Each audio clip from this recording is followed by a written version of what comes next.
السلام عليكم ورحمة الله وبركاته. حبايبي تانية اعدادي، عاملين ايه؟ وحشتوني جدا جدا، يا رب تكونوا كلكم بخير. ان شاء الله النهاردة هنحل مع بعض اول محافظة في الامتحانات. هنبتدي برقم 1، محافظة القاهرة، إدارة غرب التعليمية، إدارة غرب القاهرة التعليمية. وقبل ما نبتدي نعمل لايك للفيديو، شير، والاشتراك في القناة، ونفعل زر الجرس للكل عشان يوصلكوا كل جديد بأمر الله. بسم الله ونصلي على الرسول.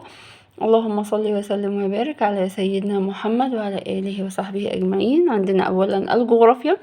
أمامك خريطة للوطن العربي، اكتب ما تدل عليه الأرقام. زي ما احنا شايفين يا حبايبي، دي خريطة للوطن العربي. تعالوا نشوف الأرقام بتشير إلى إيه. رقم 1 على الخريطة جبال كردستان.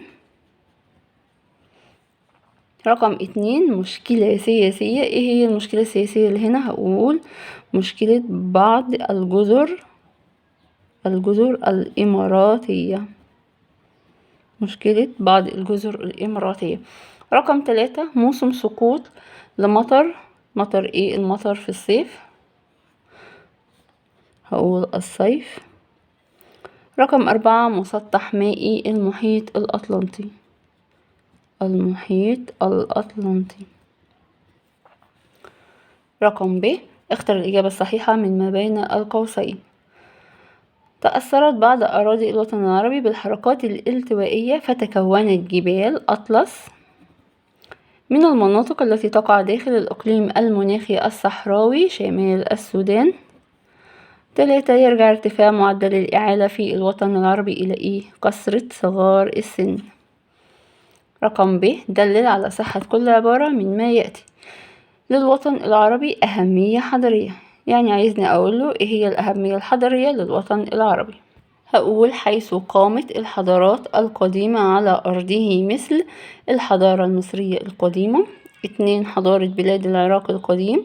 3 حضارات بلاد الشام. 4 حضارات بلاد اليمن.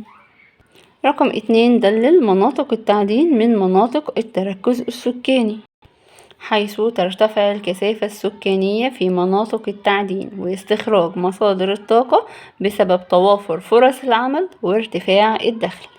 رقم 2 صوب ما تحته خط. يقع مضيق A تحت إشراف عربي خالص. تحت إشراف عربي خالص يبقى مضيق باب المندب.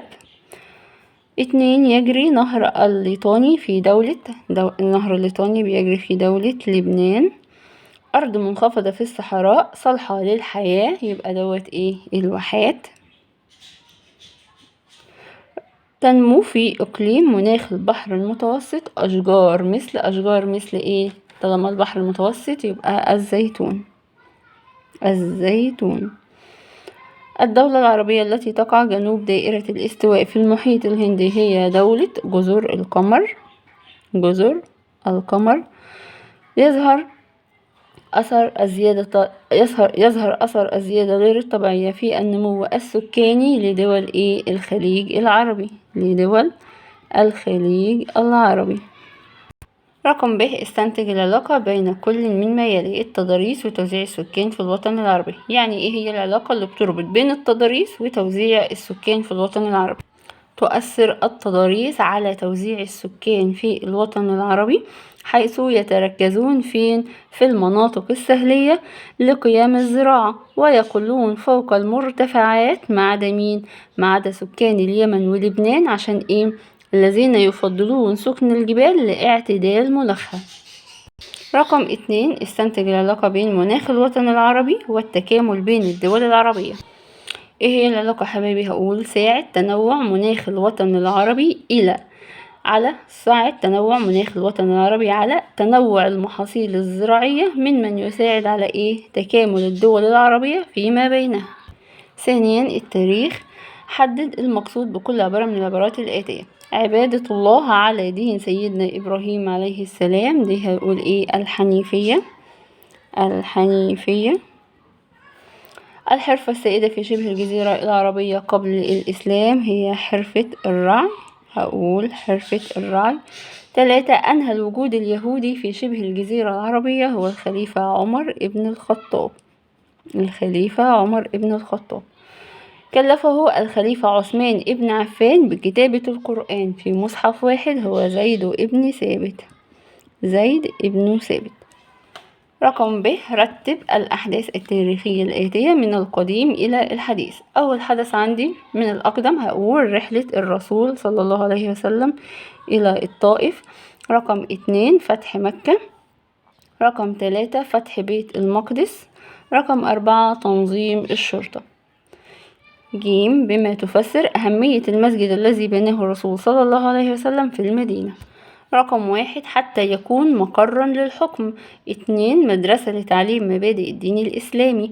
رقم 3 دارا للعبادة.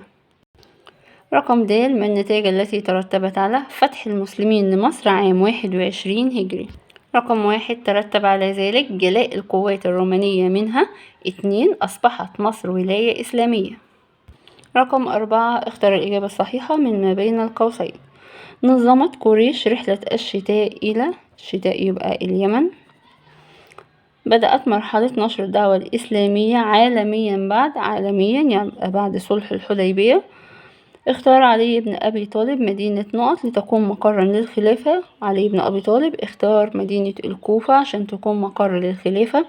وصلت حدود الدولة الإسلامية في عهد الخليفة عثمان بن عفان إلى إفريقيا. رقم 5 تصدى المسلمون لأسطول الروم ودمروهم في معركة ذات الصواري. السؤال رقم ب، المناطق الآتية شاهدة على أحداث في التاريخ الإسلامي فدلل على ذلك من درست. عندي الحبشة والمدائن وسقيفة بني ساعدة. أول حاجة حبايبي الحبشة شهدت هجرة بعض المسلمين إليها بعد اشتداد إيذاء قريش للنبي صلى الله عليه وسلم وأصحابه، فأمرهم بالهجرة إليها لعدالة حاكمها. بعد كده عندنا المدائن. إيه هي المدائن؟ عاصمة الفرس، فتحها المسلمون بعد انتصارهم على الفرس في معركة القادسية بقيادة مين؟ سعد ابن أبي وقاص. أما سقيفة بني ساعدة شهدت على اختيار أول خليفة للمسلمين بعد وفاة الرسول صلى الله عليه وسلم على أساس نظام الشورى، فتم مبايعة أبو بكر الصديق اللي هي البيعة الخاصة على لتولي أمور المسلمين. وفي كده حبايبي نكون انتهينا من حل محافظة رقم 1 القاهرة. أتمنى يا رب إن الفيديو يكون دخل عليكم بالفهم والنفع والسهولة واليسر، وأتمنى لكم مزيدا من النجاح والتفوق والفلاح. ولو استفدت من الفيديو اضغط لايك وشير والاشتراك في القناة وفعل زر الجرس للكل عشان يوصلك كل جديد بأمر الله. وألقاكم في درس آخر، والسلام عليكم ورحمة الله وبركاته.